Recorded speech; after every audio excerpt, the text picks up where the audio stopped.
ये बिसलरी ये बाबा साहब अम्बेडकर की देन है कि आपके विद्यालय में जो नल लगा है उसमें कोई आपको मना नहीं कर सकता कि इसको मत छुओ, इसमें पंडित जी ही पिएंगे।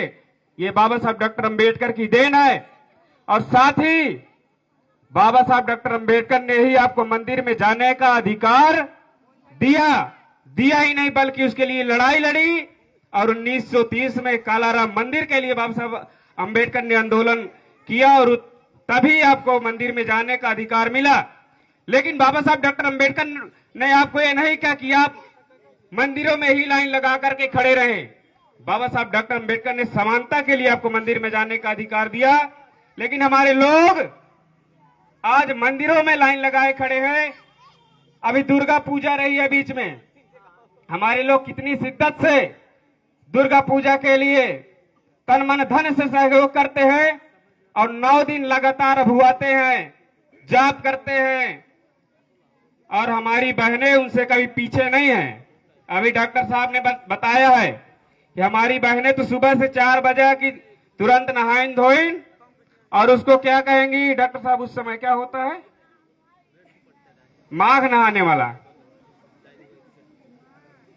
ये माघ नहाने वाली जो प्रचलन है, हम लोग जैसे अंधविश्वास पाखंडवाद की बात करते हैं, तो ये जो हमारी मानसिक गुलामी है, ये जो माघ का है, तीज का है, ये जो भी त्योहार आप लोगों ने बनाया है, ये इस माघ नहाने से अच्छा लड़का वड़का नहीं मिलता है, ना कोई अच्छी लड़की मिलती है। सिर्फ आपके शिक्षा से ही, आपके अच्छे चरित्र से ही, आपके अच्छे व्यवहार से ही अच्छा लड़का मिलेगा, पढ़ा लिखा लड़का मिलेगा, नौकरी पेशा वाला लड़का मिलेगा। माघ नहाना सिर्फ मानसिक गुलामी है और इस गुलामी को छोड़ना होगा। क्योंकि जब आपको कोई लड़का पक्ष वाला देखने आता है तो नहीं पूछता कि बिटिया ये बताओ कै साल माघ नहाए हो, 5 साल में तोड़ दे हो कि 6वां नहाए हो, कितने मंदिर गए हो, बारम बाबम गए हो कि भैरम बाबम गए हो। इस चीज को वो लोग नहीं पूछते हैं, बल्कि ये पूछते हैं कि बिटिया ये बताओ कि कौने कौने विद्यालय में पढ़े हो, कौन कौन सी डिग्री आपके पास है, आगे क्या करना चाहती हैं। ये नहीं पूछते हैं कि आगे कौन से मंदिर में आपका जाने का प्लान चल रहा है, ये तो नहीं पूछते। अगर किसी बहन से कोई पूछो तो बताओ भाई, नहीं पूछते हैं ना। इसलिए बाबा साहब डॉक्टर अम्बेडकर ने आपके लिए सारे हक अधिकारों की लड़ाई लड़ी और बाबा साहब डॉक्टर अम्बेडकर ने अपने इस आंदोलन के पीछे अपना पूरा परिवार तहस नहस कर दिया। 4 बच्चों की कुर्बानियां दे दी और उनकी पत्नी भी एक इसी आंदोलन के पीछे खत्म हो गई, तब जाकर के ये आपको अधिकार मिला। बाबा साहब डॉक्टर अम्बेडकर कहते हैं कि मेरे बहुजन समाज के लोगों, जाओ अपने घरों की दीवारों पर लिख दो कि हम इस देश की शासक करती जमात है और आने वाले समय में आपको इस देश की हुकूमत चलानी है, आपको इस देश में राजपाट करना है। लेकिन हमारे लोगों ने इस शब्द को नहीं लिखा है।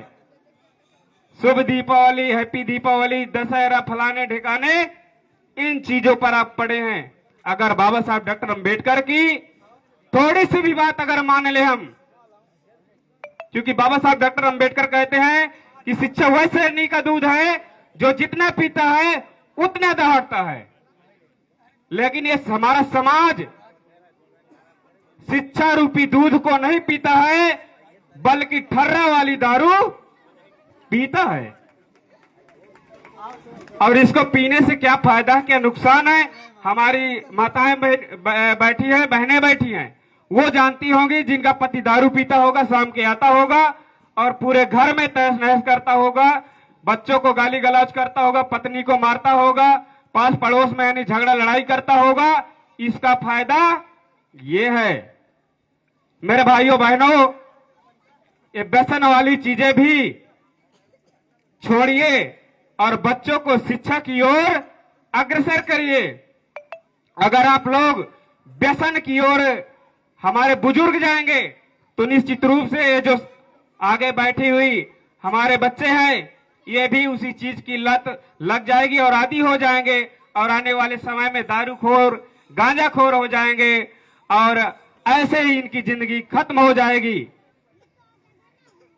बाबा साहब अंबेडकर पूरे जीवन आपको अधिकार दिलाने के लिए लड़ते रहे, भिड़ते रहे, तब जाकर के बाबा साहब डॉक्टर अंबेडकर ने भारतीय संविधान लिखा और उस संविधान